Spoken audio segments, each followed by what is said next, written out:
Merhaba arkadaşlar. Bugün GSM iletişimde iPhone X arka kapak, arka cam kapağın değişimini yapacağız.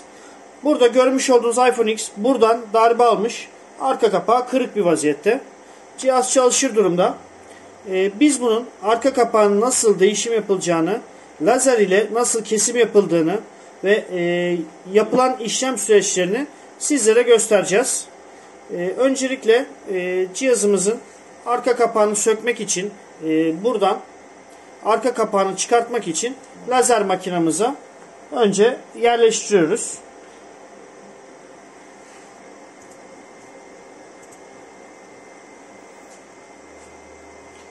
Evet, şu anda sadece öndeki boyayı kaldırıyor. Tabii. İstersen ışıkları da kapatalım. Yani Işıkları da kapat ve lazer böyle net olarak gözüksün. Evet.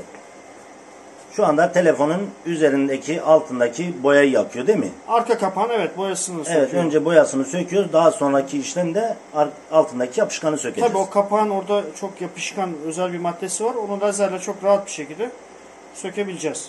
Evet, şunu biraz yakından gösterelim.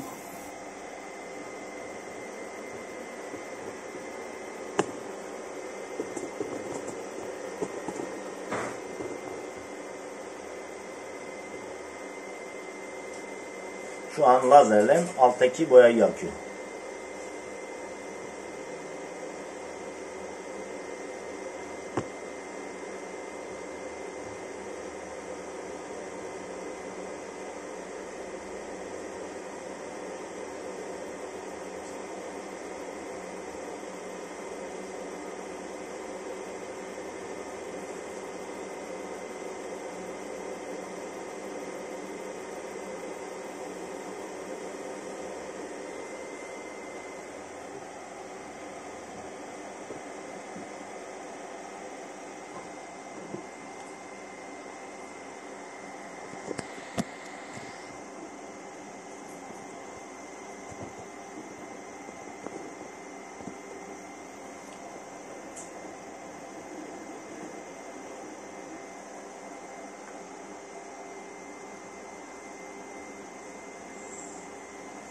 Çok milimetrik bir şekilde kesiyor. Evet, tam böyle milim baksana.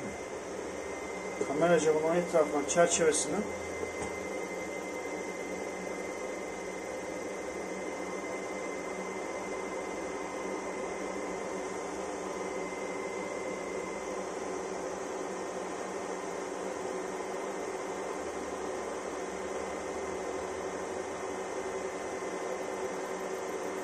Alttaki NFC falan da zarar vermiyor. Orayı da ayarlıyor değil mi?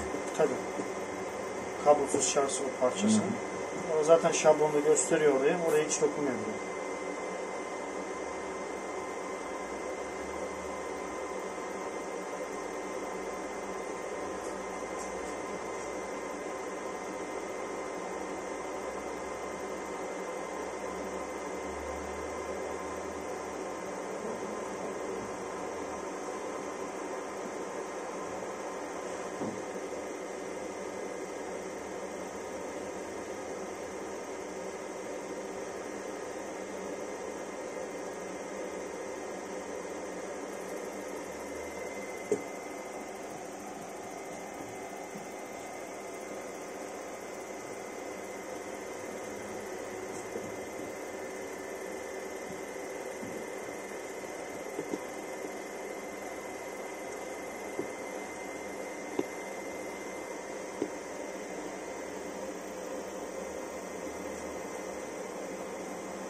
İlk zamanlar 2 saatte söküyorduk. Şimdi bu makineler bayağı bir rahatlık sağladı.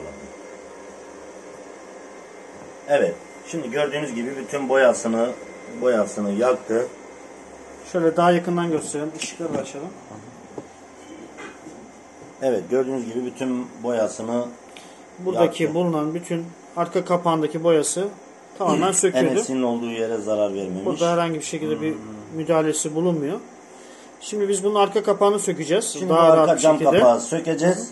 Arka cam kapağı söktükten sonra bir de alttaki Şu yapışkanları görüyor musun? yapışkanları da sökmek için tekrar makineyi kullanacağız. Evet arkadaşlar, gördüğünüz gibi şu anda arka camını komple söktük. Gördüğünüz gibi bu işlemleri yapılırken aynı zamanda telefon açık. Telefon açık şekilde. Gördüğünüz gibi telefon açık şekilde işlemleri yapılıyor. Hiçbir zarar vermiyor. Tamamen lazer sistemiyle yapılıyor. Şu anda arka camını komple söktük. Lazer boyasını erittik. Şimdi de boyalarını eriteceğiz. Lazerle tekrar boyalarını sökeceğiz.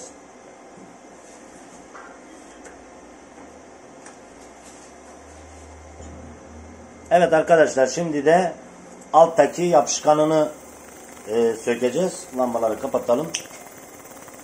Evet, şimdi de alttaki yapışkanı söküyor.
Makinenin programı tamamen makinenin boyutuna göre, telefonun boyutuna göre kendini ayarlıyor.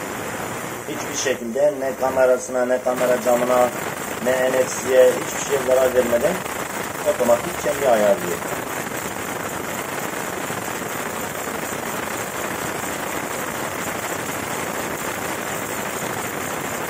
Tamamen işlem lazer sistemiyle yapılmakta. iPhone arka cam ve arka cam kapak değişimi tamamen lazer kesimle yapılmakta. Şu anda Arkasındaki boyayı da yaktı. Tamamen temiz olması için arkasındaki yapışkanı. Birinci aşama boyasını yakıyor. İkinci aşamamız ise şu anda altında kapağın altındaki yapışkanı yakıyor. Daha önce bu işlemler, bu makineden önce bu işlemler çok uzun zaman alıyor. Şimdi ise tamamen lazer sistemiyle yapıyor.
Evet, gördüğünüz gibi tamamen sarı metal ortaya çıktı.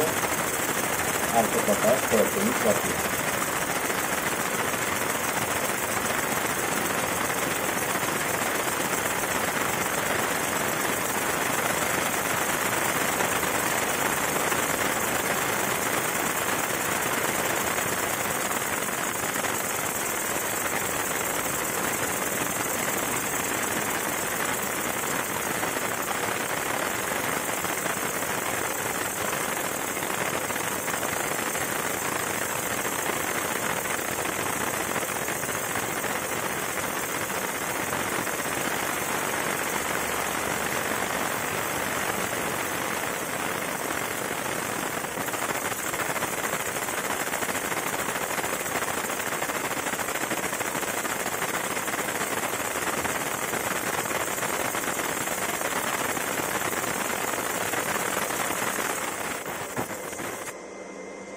Evet arkadaşlar, şu anda gördüğünüz gibi komple bütün yapışkanını da söktük. Şöyle gösterelim, gördüğünüz gibi bütün yapışkan komple tertemiz oldu. Evet, telefonda açık halen. Telefon açık bir şekilde yapılıyor bu işlemler. Hiç sorun olmuyor.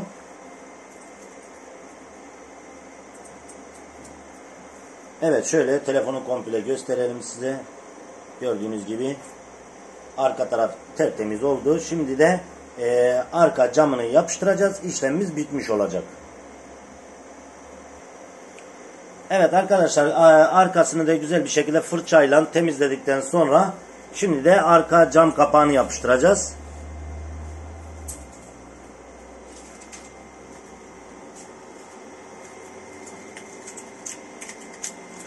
Evet, gördüğünüz gibi arka cam kapakta iPhone X'in arka cam kapağı. Bunu yapıştıracağız.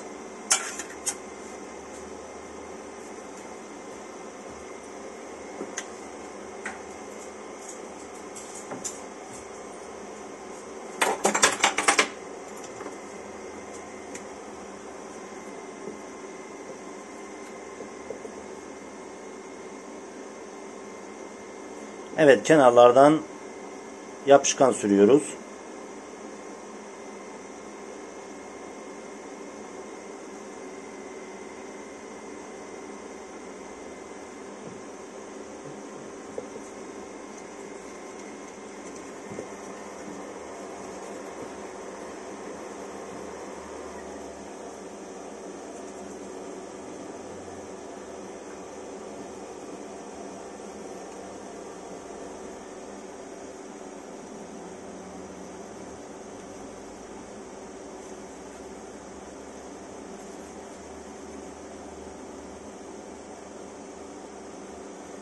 Evet, NFC ve kamera bölümü hariç her tarafına yapışkan sürdükten sonra şimdi arka kapağını yapıştıracağız.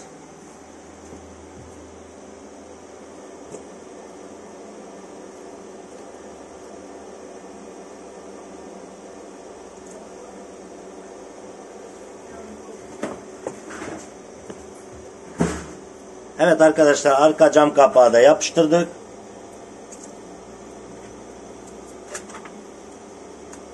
Mengeneleri de takıyoruz son olarak.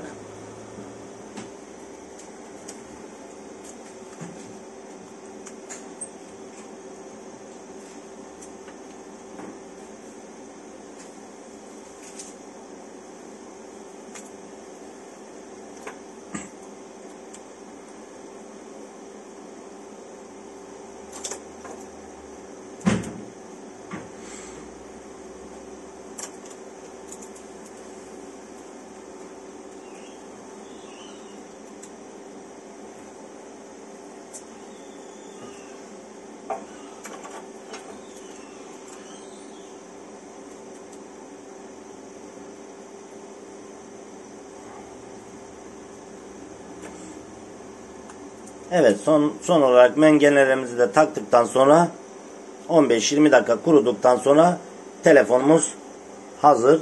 Gördüğünüz gibi iPhone arka cam kapak değişimi lazer kesim sistemiyle yapılmaktadır. İzlediğiniz için teşekkür ederim.